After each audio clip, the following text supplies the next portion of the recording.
जय श्री महाकाल, जय माता जी। कृष्णं नारायणं वंदे, कृष्णं वंदे व्रजप्रिय, कृष्णं द्वैपायनं वंदे, कृष्णं वंदे पृथासुखम। जय श्री કૃષ્ણ સાથે આજે દરેકની સામે આવવાનો અવસર ફરીથી મળ્યો છે।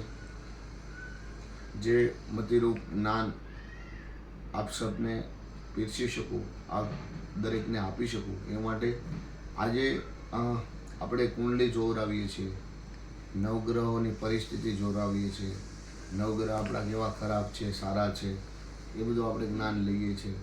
આજે થોડુંક એક સુભાષિત ઉપર જ્ઞાન લઈ લઈએ। तिलकम विप्र हस्तेन मातृ हस्तेन भोजनम पिंडस्थ पुत्र हस्तेन देह में मधुसूदन। मधुसूदन कहता भगवान कृष्ण भगवान पासे मांगवानुं थाय तो शुं मांगवानुं थाय कि आ भाग्यनी अंदर तिलक करवानो मोको मळे तो ब्राह्मणना हाथे तिलक थाय।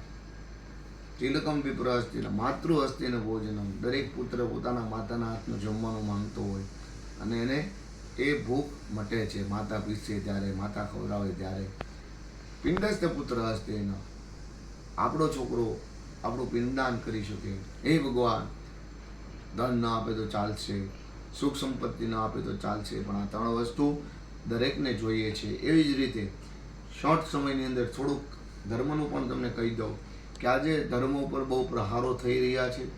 ધર્મ ઉપર અસહ્ય એટલા રોગો છે કે એ રોગોમાંથી આપણે બહાર નથી નીકળી શકતા, બરાબર। તો આપણો ધર્મ, આપણા દરેકનો ધર્મ, હિન્દુ સનાતન વૈદિક ધર્મ વિશાળ રૂપ છે, વિશાળ સંપ્રદાય નથી, એક મૂળ છે।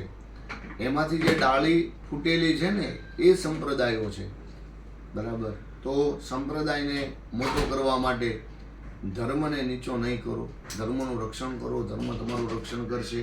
અને જેટલું પણ જ્ઞાન મળે એ જ્ઞાન લઈએ, કથા વાર્તા યજ્ઞ આવું કરીએ તો આપણું ભગવાન દરેક મનોકામના પૂર્ણ કરે છે, બરાબર। કોઈને કોઈ વિરોધ બતાવવાનું નથી, પણ 200, 500, 1000 વર્ષ પહેલાં થઈ ગયા હોય આપણા એવા તો કેટલા સંતો થઈ ગયા છે તેને ભગવાન નથી કહેવાતા। બગડાણાની અંદર જઈએ બજરંગદાસ બાપા સંત કહેવાય, વીરપુરમાં જઈએ જલારામ બાપા સંત કહેવાય। આવા તો અનેક છે। જુનાગઢની અંદર જઈએ કેટલાઓ સંતો છે, ભગવાન નથી બન્યા પણ પોતાનો દેહ છે ને લોકોના માટે એ ત્યાગ કરી દીધો। એટલું ધર્મને રક્ષણ કરવા માટે એ દોડ્યા। રામ નામ મેં આધાર, કેવલ રામ નામનો આધાર હતો આ બધાને। ભગવાન રામ કોણ છે આપણે ન સમજી શકીએ સાહેબ। આપણી મતિ પૂરી થાય ને ત્યાંથી એની ગતિ ચાલુ થઈ જાય દેવતાઓની, દેવી દેવતાઓની। તો ભગવાનને પ્રાર્થના કરીએ। જે પણ આવી ટીકાઓ કરે છે એમાં પણ બહુ ધ્યાન નહીં આપવાનું। આપણો ધર્મ એક જ છે દરેકનો, હિન્દુ સનાતન વૈદિક ધર્મના જ આપણે અનુયાયી છીએ, બરાબર। એમાં તમારે કોઈ પણ વસ્તુ કરીએ એ બધું આવી જાય છે, બરાબર। તો ભગવાનની કૃપાથી ભગવાનને પ્રાર્થના કરીએ આપણે બધા। સર્વે સુખિના સંતુ, સર્વે સંતુ નિરામયા, સર્વે ભદ્રાણી પશ્યંતુ મા કશ્ચિત દુઃખમ આપનુયાત। આ ભાવનાની સાથે હિન્દુ સનાતન વૈદિક ધર્મ બિરાજમાન। એમને પ્રાર્થના કરીએ કે આ હિન્દુ વૈદિક સનાતન ધર્મને આપણે રક્ષણ કરીએ। એમની માટે આપણે માથા આપી દીધેલા છે એવા પણ દાખલાઓ આપણી સામે છે, બરાબર। તો ધર્મનું રક્ષણ કરીએ, ધર્મનું પાલન કરીએ તો ધર્મ આપણું પાલન કરશે, આપણું રક્ષણ કરશે। ઘણા લોકો નસીબની રાહ બેઠા હોય ને, નસીબથી કાંઈ મળતું નથી, મહેનતની રાહે મળતા હોય તો મહેનતથી પણ કાંઈ મળતું નથી, પણ ધર્મની સાથે ચાલનાર વ્યક્તિ કોઈ દિવસ દુઃખી નથી થતો। એ હજારો દાખલા છે આપણી પાસે। તો ભગવાનને પ્રાર્થના કરીએ। હિન્દુ સનાતન વૈદિક ધર્મની અંદર દરેકનું સ્વાગત છે। આ સમુદ્ર છે, બરાબર। આ સમુદ્રની અંદર બધા ડૂબકી મારી શકે એમ છે।